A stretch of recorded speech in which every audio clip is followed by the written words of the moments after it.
미스터트롯 시즌2의 1대1 데스매치가 끝난 뒤 후폭풍이 계속해서 이어지고 있습니다. 우승 후보로 꼽히던 박서진이 탈락하며 그 여파가 계속 이어지고 있는 것인데요. 문제는 박서진이 탈락한 것을 차치하고서도 남아있습니다. 바로 공정성 논란인데요. 박서진의 탈락으로 이 공정성 논란이 다시 한번 거세게 일어났습니다.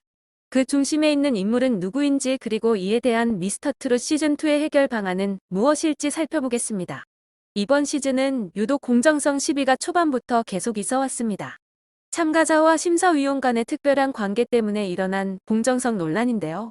그런데 이 논란에 대해 대처가 확연하게 다른 인물들이 있습니다.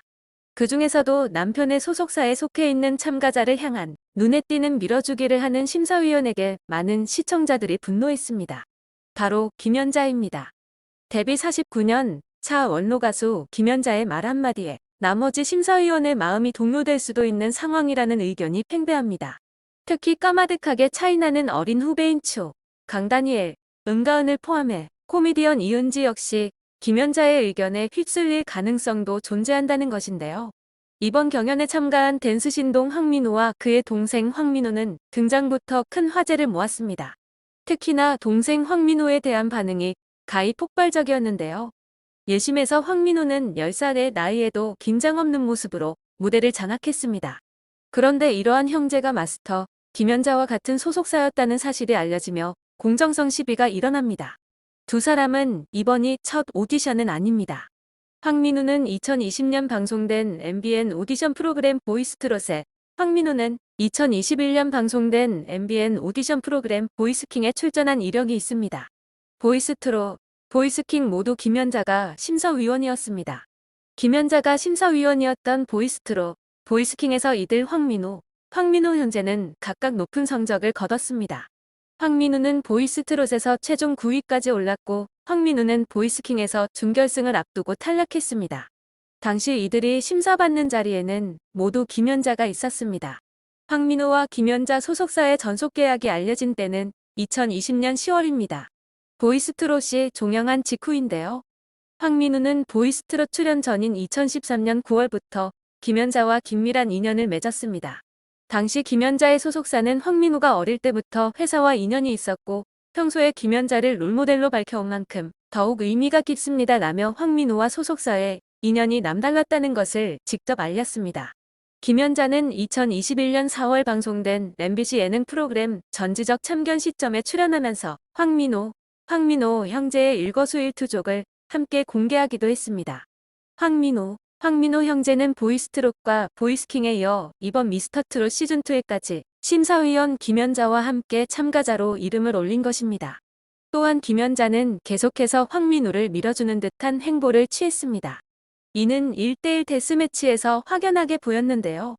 서울공연예술고 2년 선후배 사이인 신동 출신 장송호와 리틀사이 황민호가 맞붙었습니다. 나훈아의 3호로 무대에 오른 장송호는 경이로운 저음과 팝 요소를 가미한 세련된 트로트 창법으로 가슴 시린 호소력을 선사했습니다. 황민호는 서지호의 하니하니로 고교 동창생들과 화려한 메가크로 무대를 꾸미며 트롯 퍼포먼스의 극치를 선보였습니다. 하지만 압도적인 가창력을 과시한 장송호가 10대5로 완승을 거뒀습니다. 경연 후 마스터 김연자는 장송호에 대해 저음이 너무 좋고 노래 해석력도 너무 좋아요. 이대로만 가면 트로트계에 빛나는 후배가 될 것 같습니다. 응원하겠습니다. 라고 찬사를 아끼지 않았습니다.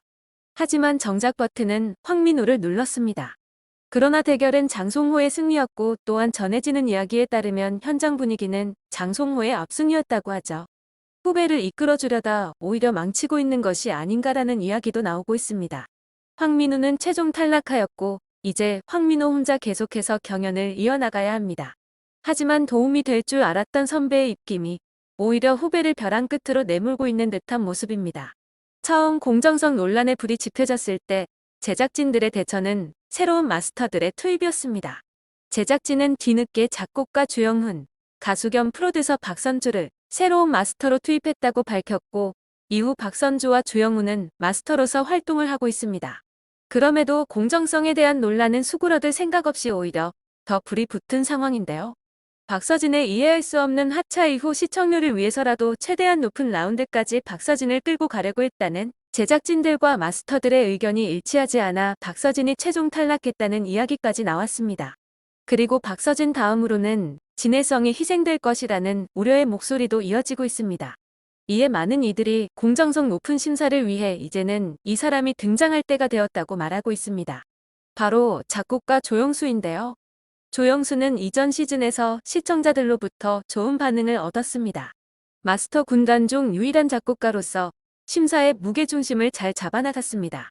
작곡에 충실한 조영수였기에 사실 그동안 음악 예능에 섭외를 많이 받았지만 재미가 없는 사람이라 민폐가 될 것 같아 매번 거절했다고 합니다. 자신 때문에 채널을 돌릴 것이라고 생각해 미스터트롯 시즌1도 처음엔 출연을 고사했습니다. 그런 그를 당시 제작을 맡았던 서혜진 PD가 직접 찾아갔습니다. 조영수는 서혜진 PD가 찾아왔어요. 영수 씨에게 바란 게 그런 게 아니라면서요. 오히려 분위기를 띄우려고 하면 안 된다고 했어요. 예전에는 유머가 없고 재미없는 사람이라고 하면 됐는데 이번에는 거절할 명분이 없었어요. 다행히 반응이 좋은 것 같아 기분이 좋아요. 지금까지 작곡가들은 달변이거나 지식을 뽐내는 스타일이 많았다면 나는 그런 스타일과는 달라 오히려 신선하게 보여진 면도 있었던 것 같아요. 그때 자신감을 얻었어요. 조영수는 낯을 가리는 성격에 겁도 많고 상처를 주는 것도 받는 것도 싫어하는 성격이라고 합니다. 작곡가를 섭외할 때 독하게 해달라고 할 수도 있지만 그는 독설을 할 수 없었습니다. 방송 울렁증도 있었습니다. 카메라 앞에서는 어색하고 집중이 잘 안 된다고 했는데요. 그런데 미스터트롯 때는 하나도 안 떨었습니다. 조영수는 참가자는 녹음실 부스 안에 들어가 있는 가수이고 나는 가수의 디렉터라고 생각하니 마음이 편해졌어요. 작곡가가 디렉팅할 때처럼 그대로 했어요. 이때 툭툭 던지는 건 녹음실 상황 그대로 한 거라 나도 잘 몰라요. 이명웅 씨가 어느 60대 노부부 이야기의 첫 소절 곱고 희던 그 손으로를 부를 때 곱에서 다 끝났다라고 한 건 나도 모르게 나온 말이에요. 만약 컨셉을 정하고 생각을 많이 하고 말했다면 어색했을 거예요 라고 경연 당시를 떠올렸습니다.